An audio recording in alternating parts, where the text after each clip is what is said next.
Gente, vamos criar uma imagem mental bem clara para darmos a largada na nossa imersão de hoje. Imaginem a seguinte situação para quem está nos ouvindo. Um prato de cereal matinal.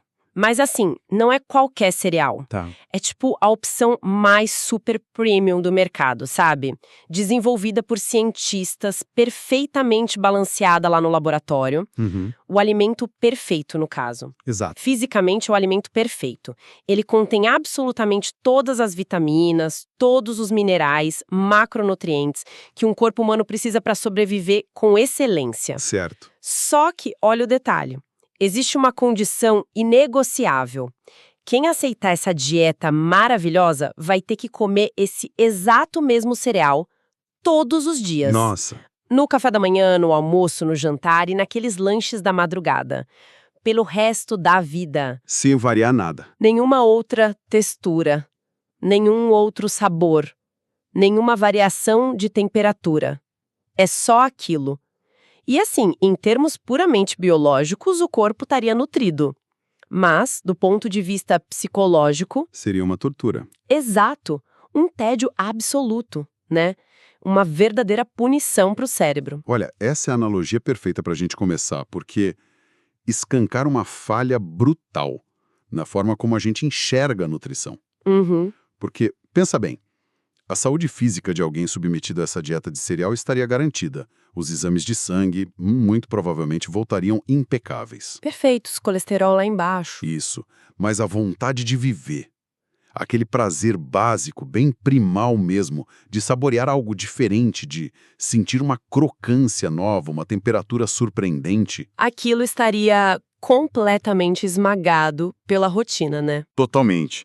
O que ocorre aí é uma desconexão total, porque a gente aprendeu a nutrir as células do corpo, mas esquecemos completamente de nutrir a mente por meio dos sentidos. Faz muito sentido, e é exatamente essa desconexão, esse abismo entre o corpo e a mente, que a gente vai explorar a fundo na nossa exploração de hoje. Exato. Nós vamos dar um mergulho no universo da alimentação e da psicologia felina. E para guiar essa nossa jornada, nós trouxemos os dados e as pesquisas da médica veterinária Larissa Rancos. Que tem um trabalho fantástico, aliás. Muito. Ela atua como especialista em psiquiatria animal há mais de 10 anos.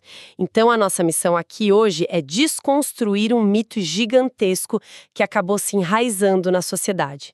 A ideia, meio que inquestionável, de que gatos só devem ou só podem comer ração seca e úmida. O nosso objetivo é descobrir o que realmente acontece na mente de um felino quando a gente introduz variedade. E para a gente começar a desfazer esse nó, a gente precisa entender de onde vem esse mito, né? De que gato só come ração ou só come carne pura. De onde tiraram isso? Então, a raiz dessa confusão está num conceito biológico muito específico que a doutora Larissa aborda de um jeito muito brilhante. A classificação taxonômica do gato na biologia é a de um carnívoro estrito. Tá, carnívoro estrito. Isso. Na ciência, esse termo significa que, na natureza, a dieta base daquele animal precisa consistir de presas recém-abatidas. Ele depende de componentes bioquímicos que só se formam no tecido animal. Certo. O grande problema é que a interpretação popular pegou essa informação científica, que está corretíssima, e distorceu num mito perigoso. As pessoas passaram a acreditar que, se o gato é um carnívoro estrito, então a dieta dele deve ser exclusivamente o músculo da carne. Aquele bife limpo. Isso, filé. Espera aí. Então vamos desempacotar isso com calma. Porque eu preciso fazer o papel de advogada do diabo aqui, sendo bem honesta. Manda. Parece ter uma contradição gigantesca nessa lógica. Porque se a biologia crava que eles são carnívoros estritos, que eles evoluíram caçando e comendo outros animais, a conclusão mais direta não seria justamente essa? Dar apenas um músculo da carne. Onde é que essa matemática nutricional deixa de bater? É uma ótima pergunta. E a matemática não bate porque nós aplicamos uma visão humana, urbana e completamente sanitizada, sabe, sobre o que significa comer carne. Como assim? É que quando a gente vai ao supermercado, a gente compra aquele peito de frango limpo na bandeja de isopor, né? O bife, sem osso, sem pele, limpinho.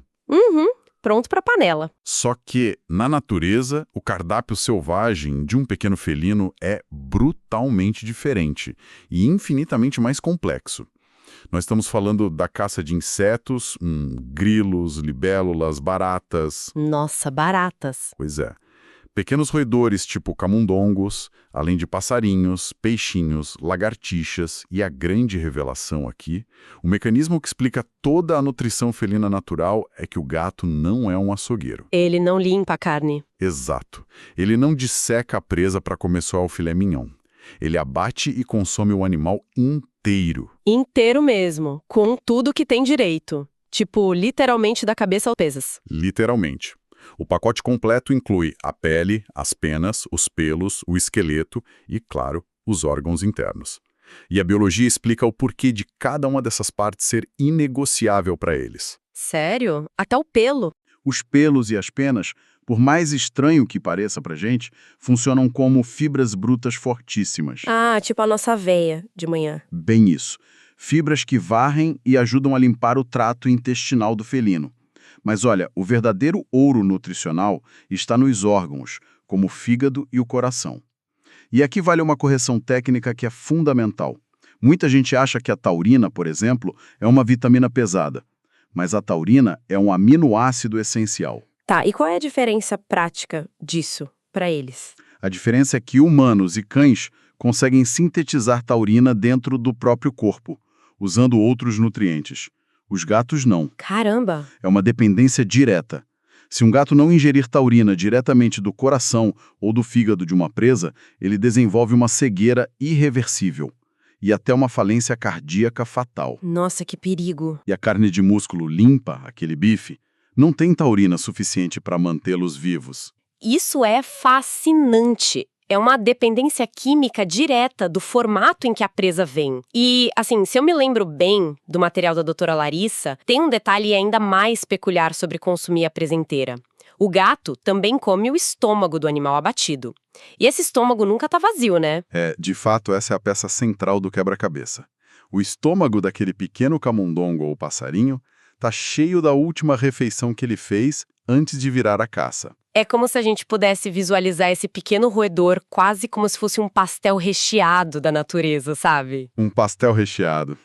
Adorei a analogia. Porque, pensa bem, quando o gato consome o animal por inteiro, ele não tá apenas ingerindo a proteína animal. Ele acaba engolindo, meio que por tabela, de forma totalmente indireta, tudo que aquela presa consumiu. Exatamente. E qual é a dieta de um passarinho ou de um rato do campo? São sementes, frutas caídas, pequenas folhas, gramíneas, raízes. Essa analogia do recheio ilustra de forma brilhante a mecânica digestiva lá na vida selvagem. Esse recheio do pastel é o que garante aos felinos a ingestão indireta de uma matéria vegetal, que, detalhe, já está pré-digerida pelas enzimas da presa. Isso facilita para eles. Muito. É por esse exato motivo que a ideia de alimentar um gato doméstico apenas com músculo bovino ou aquele peito de frango limpo é uma falha biológica catastrófica.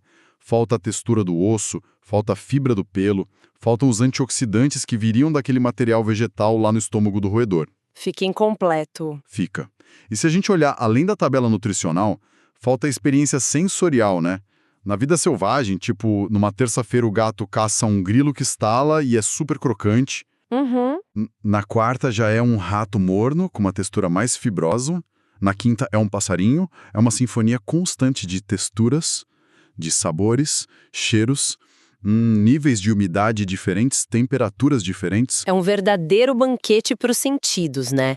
E isso nos leva a uma ponte muito natural. Porque se nós privamos os gatos dessa complexidade de estímulos diários, trancando os bichinhos em apartamentos e oferecendo a mesma bolinha seca todos os dias... Nós estamos essencialmente privando o cérebro deles de trabalhar. Exato. Nós colocamos a mente do animal em um tanque de privação sensorial. Isso sempre soa meio alarmante para quem acompanha a gente e estuda o comportamento felino, porque nós sabemos que os gatos são verdadeiras máquinas de processamento de informações. Muito inteligentes. Sim, eles são curiosos, são analíticos, sabe? Eles ficam mapeando rotas complexas na nossa sala de estar, calculando aquelas parábolas perfeitas para pular do sofá direto em cima da geladeira. É pura física. É física, então a mente deles exige estímulo constante. O que nos traz a uma observação comportamental muito interessante sobre a simbiose entre os felinos e os humanos. Por quê? Os profissionais da psiquiatria animal frequentemente notam que o perfil de quem escolhe conviver com gatos tende a refletir essa mesma necessidade de estímulo constante. Olha, que curioso! Pessoas que se identificam com a natureza mais analítica, observadora e silenciosamente inteligente dos gatos geralmente compartilham essas mesmas características. Costumam ser indivíduos um pouco mais introspectivos, altamente focados, que não suportam o tédio intelectual, sabe? Uhum. E que estão sempre muito envolvidos com leitura e um aprendizado mais profundo. Faz todo sentido, a gente se atrai pelo que se parece com a gente. Quem valoriza essa inteligência afiada e a capacidade de foco de um felino costuma ser aquele tipo de pessoa criativa, que passa horas mergulhada num bom livro, estruturando ideias complexas. Exatamente. É um perfil psicológico que tem uma sinergia, perfeita com a rotina de quem precisa sentar, focar a mente e estudar pesado todos os dias para grandes desafios. Seja naquela preparação rigorosa para o vestibular, encarando o edital de um concurso público, buscando a carreira militar, prestando a temida prova da OAB ou até mesmo enfrentando aquela maratona para uma residência médica. E falando em preparação e foco absoluto, se você é estudante e quer se preparar de verdade, entre agora em medcoub.com.br, baixe o app e aproveite o maior banco de questões do Brasil com provas anteriores de todas as instituições, questões comentadas, resumos práticos, aulas completas e flashcards prontos para revisar onde quiser. E retomando o nosso raciocínio a partir desse conceito de preparo constante. Isso. O que é realmente brilhante aqui é que a biologia cerebral funciona sob as mesmas regras, seja para humanos ou para felinos. Assim como um estudante precisa acessar esse enorme banco de questões, usar os flashcards e diversificar os métodos de estudo para manter o cérebro afiado, elástico e imune à estagnação? A mente do gato exige a mesma variedade na sua rotina diária. Isso. Na psiquiatria animal, o termo técnico para isso é enriquecimento alimentar. Quando nós servimos exclusivamente a mesma ração seca, naquele mesmo potinho de cerâmica, lá no mesmo canto silencioso da área de serviço, nós essencialmente desligamos as sinapses de caça do animal. A gente meio que transforma um super predador genial em um mero apertador de botões. Ele levanta, caminha até o pote, engole as bolinhas puramente para suprir o instinto calórico de sobrevivência e volta a dormir no sofá. Porque simplesmente não há mais nada interessante para fazer na vida dele. É triste se a gente pensar bem. É muito triste. O tédio não é apenas uma inconveniência, né? O tédio é o grande inimigo da saúde mental, criando animais apáticos ou ansiosos. Sem dúvida, e a fonte da doutora Larissa enfatiza muito que a introdução de alimentos naturais atua exatamente como esse banco de questões imprevisível para o gato. É um desafio cognitivo que acontece todo dia. Tirar o felino daquele roteiro totalmente previsível é uma ferramenta psiquiátrica preventiva, sabe? Preventiva contra o quê, especificamente? Contra a ansiedade crônica, contra o estresse por confinamento e contra aqueles comportamentos destrutivos, tipo lamber as próprias patas até fazer ferida. Ah, a gente vê muito isso. Demais! Então, quando um alimento com uma textura desconhecida entra ali em cena, o gato desperta. Ele precisa investigar as bordas, usar o olfato de forma bem ativa, tocar com a pata para testar a resistência, descobrir qual ângulo da mandíbula funciona melhor para mastigar aquilo ali. É um evento na vida dele. Nós chamamos de lanchinho, mas para eles é uma intensa sessão de ginástica cerebral. Bom, e já que a gente estabeleceu que oferecer esse cardápio variado é fundamental para tirar o cérebro felino do modo avião, a pergunta que fica é muito prática agora. Quais são as matérias que compõem esse currículo? Boa! O que exatamente substitui esse tal de recheio do estômago da presa dentro da nossa cozinha moderna, de forma segura. Porque, sendo bem honesta, a imagem mental de um gato selvagem atacando uma folha de couve não me parece muito natural. Não, eu entendo. É o choque inicial que a maioria dos tutores tem lá nos consultórios veterinários. Mas o material compila uma lista bem extensa de alimentos vegetais que não só são biologicamente seguros, como acabam se tornando, os grandes favoritos na rotina de enriquecimento. Tá, e quais são os favoritos? As estrelas principais, aquelas que têm uma taxa de aceitação quase que imediata, são frutas como o melão, o mamão e o caqui. O caqui, gente! Pois é, mas as possibilidades de testar o paladar vão bem mais longe. Passa por maçã, pera e até a banana. Dá até um nó no cérebro visualizar a cena de um gato caçador se deliciando com um cubinho de melão no calor de janeiro. É bizarro! É engraçado de ver. Mas a pesquisa da doutora Larissa não para nas frutas, né? E isso foi o que realmente me pegou de surpresa durante a leitura. Os vegetais e as folhas viscuras entram muito forte nessa lista. Nós podemos oferecer folhas de alface, a rama da cenoura, rúcula e até espinafre. Sim, várias opções de folhas. Até raízes estão no jogo, né? Batata doce cozida, a batatinha comum e, incrivelmente, o chuchu. Gato comendo chuchu. Gato comendo chuchu. E existe um porquê biológico maravilhoso para cada um desses itens. Porque pensa comigo, por que a medicina veterinária moderna valoriza tanto as folhas verdes escuras, tipo espinafre, ou os vegetais alaranjados, tipo a cenoura e o mamão? Não sei. Por quê? A resposta está no combate ao estresse oxidativo. Assim como o nosso corpo humano, as células dos gatos sofrem oxidação e envelhecem produzindo radicais livres. Esses alimentos de cores mais vibrantes são bombas naturais de antioxidantes que freiam esse envelhecimento celular. Que maravilha! Além disso, eles fornecem aquelas fibras limpas e complexas que regulam o intestino. Mas olha, há um benefício que supera todos os outros e que resolve um dos maiores problemas da espécie felina: a água. A hidratação. A hidratação é o grande calcanhar de Aquiles dos felinos. Nós sabemos que gatos bebem pouquíssima água direto do potinho, o que gera aquele pânico constante sobre doenças renais em gatos mais velhos, né? Exato. E o mecanismo fisiológico por trás disso é fascinante de entender. Porque os gatos domésticos evoluíram a partir do gato selvagem africano, que é um animal de ambientes áridos, desérticos. Então a biologia deles sofreu uma adaptação extrema ao longo do tempo. O instinto de sede deles é embotado. Eles não sentem a necessidade de ir até a água? Não. A natureza programou eles para comerem a água através do sangue e dos fluidos internos das suas presas, que são compostas por quase 70% de umidade. Nossa, é muita água na comida. É. E quando nós alimentamos eles apenas com ração seca, que tem no máximo uns 10% de umidade, nós os colocamos num estado de desidratação crônica leve. Eles passam a vida com sede? Basicamente.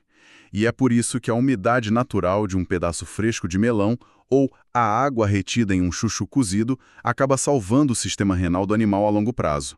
Tudo isso nutrindo e hidratando sem adicionar calorias vazias que causariam obesidade, por exemplo. É, perfeito. E claro, o material também reforça o papel insubstituível da graminha para gatos, né?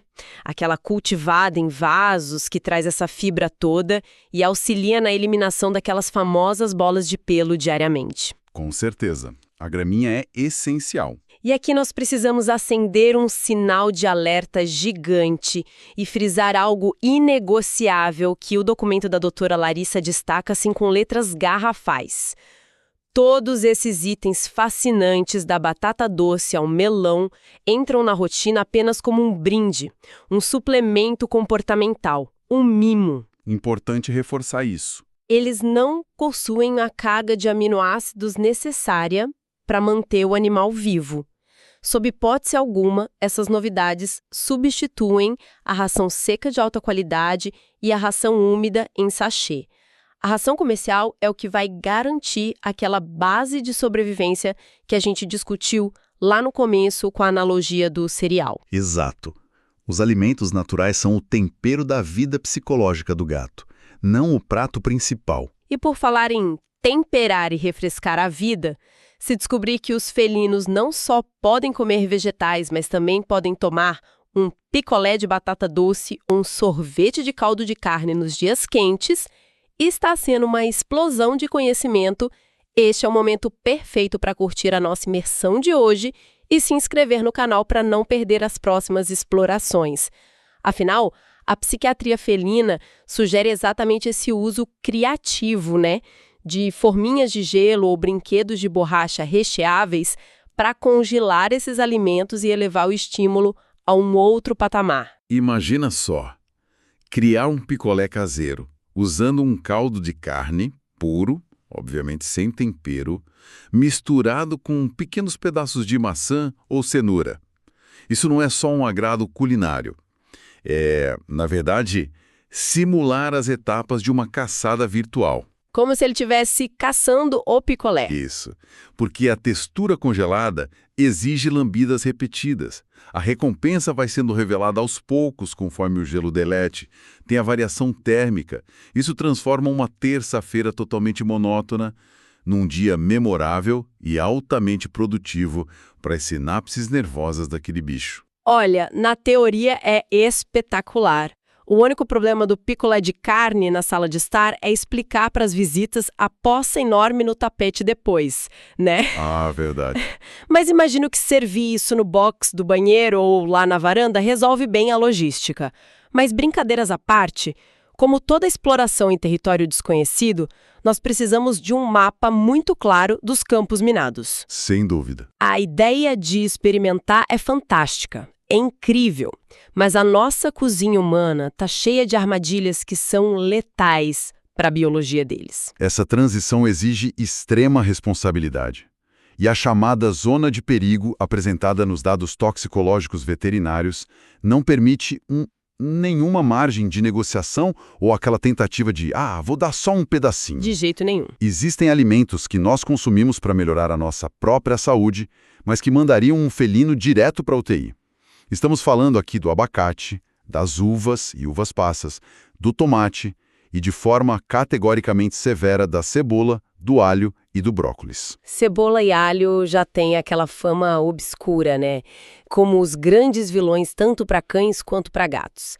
A literatura sempre menciona que eles causam a destruição dos glóbulos vermelhos, gerando uma anemia fatal. Cebolas e alhos contêm compostos chamados tiosulfatos. O corpo humano possui as enzimas exatas para quebrar e digerir esse tiosulfato com total segurança. A gente come e tá tudo bem. O nosso corpo lida bem. Mas o corpo do felino, no entanto, é completamente desprovido dessa enzima.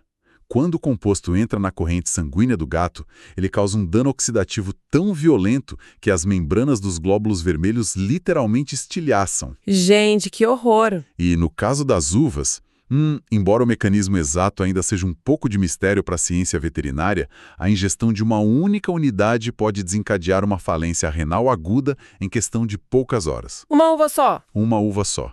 A regra de ouro na psiquiatria e na nutrição animal é: na dúvida, não faça testes, a lista de vegetais seguros já é vasta o suficiente. Com certeza. E o material é taxativo em outro ponto, sabe? Aditivos industriais, petiscos processados para humanos e qualquer tipo de tempero estão totalmente banidos. Se o tutor quiser oferecer uma proteína extra, como o músculo de boi, um peitinho de frango limpo, até tá liberado. Mas deve ser a carne nua e crua. No máximo fervida apenas na água, sem uma microscópica gota de óleo, sal, alho ou cebola. Tem que ser o sabor exato que a natureza projetou para eles. Perfeito. Chegamos então ao grande choque de realidade. Porque discutir bioquímica, cardápios de chefe para gatos e tudo mais soa muito elegante aqui nos microfones. Mas e na prática? E a vida real, né? Exato. E se depois de o tutor comprar o melhor mamão papaya da feira, cortar em cubos milimétricos, colocar num pratinho lindo, o gato simplesmente cheirar, fizer aquela expressão clássica de profundo desprezo felino, virar as costas e ir embora, é frustrante, né? Como o tutor lida com a rejeição a essa dieta natural? É muito frustrante mesmo. Mas a resposta da doutora Larissa para essa frustração é profundamente consoladora e tem raízes lá na psiquiatria comportamental. O nome desse fenômeno é condicionamento adquirido. Nós precisamos ter muita empatia com a bagagem neurológica do animal. Tá, e o que significa isso na mente do gato? Imagina que o tutor está lidando com um gato adulto, sei lá, de 7 ou 10 anos de idade, que passou cada dia da sua existência comendo exclusivamente a mesma bolinha marrom, com aquela mesma textura farinhenta, aquele cheiro sintético que é realçado artificialmente lá na fábrica de ração. O paladar desse gato sofreu uma mutação. Viciou. O cérebro dele está blindado pelo hábito. O novo não apenas assusta, como muitas vezes o cérebro do gato simplesmente não registra que aquele pedaço de chuchu é comida. Ele olha e pensa, que é isso? Um brinquedo. Exatamente. Não aciona o gatilho de alimentação. Olha, é exatamente o mesmo bloqueio que ocorre na mente de um ser humano que passou a vida inteira consumindo hambúrgueres de fast food em todas as refeições. Se do nada alguém colocar um prato super requintado de salada de quinoa e grão de bico na frente dessa pessoa, o cérebro dela não vai processar aquilo como algo apetitoso no primeiro contato, vai gerar repulsa. A comparação é extremamente válida. É o mesmo mecanismo. E por isso, a resolução prática oferecida pelo especialista exige duas ferramentas básicas do tutor: perseverança e criatividade. A grande falha é o tutor desistir na primeira cheirada torta que o gato dá. Ah, ele virou a cara, eu não dou mais. É o que mais acontece. Mas se ele ignorou o chuchu gelado da geladeira hoje, o tutor deve experimentar oferecê-lo levemente cozido e morno amanhã. A temperatura faz diferença. Faz toda a diferença. A temperatura morna simula o calor do corpo de uma presa recém-abatida e realça muitos aromas, ativando aqueles instintos de caça que estavam dormentes. E se o gato recusou mamão em cubos? O que a gente faz? A tentativa seguinte pode ser amassar bem a fruta até virar um purê e misturar meia colherzinha no caldo daquele sachê comercial que ele já adora e já está acostumado. É criar uma ponte de sabores que seja segura para enganar essa resistência do cérebro. Entendi, e introduzindo aos poucos. Exato.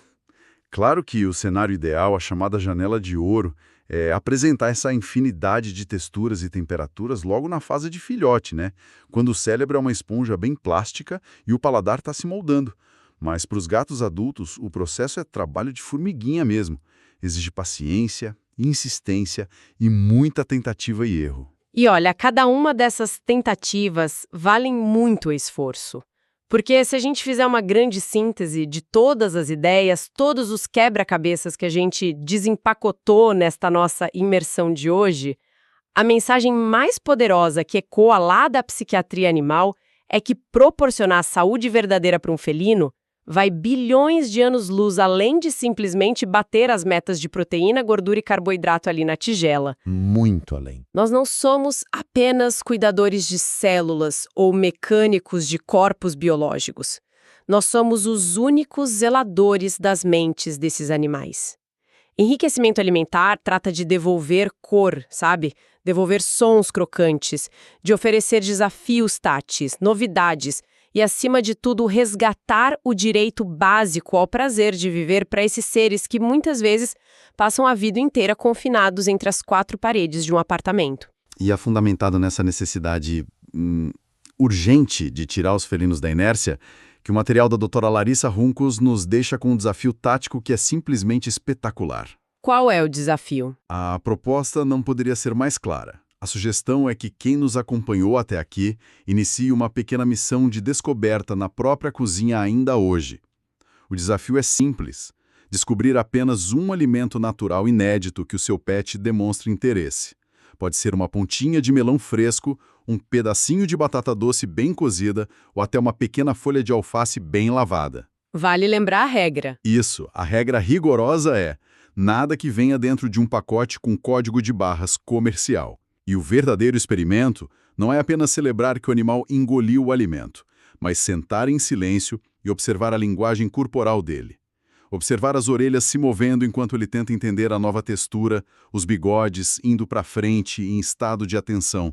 É testemunhar em tempo real a reativação de um cérebro que estava adormecido pela rotina. Nossa, é um convite lindo a uma conexão real com os animais. E é nesse ponto de reflexão que nós vamos encerrando a nossa jornada de hoje, mas deixando um pensamento provocativo que transcende e muito a tigela de água e ração. Deixa a gente pensando, né? Sim. Porque a análise de hoje nos obrigou a olhar de frente para o sofrimento silencioso, a apatia e até a depressão que a mesmice extrema pode causar em mentes complexas, como a de um felino caçador.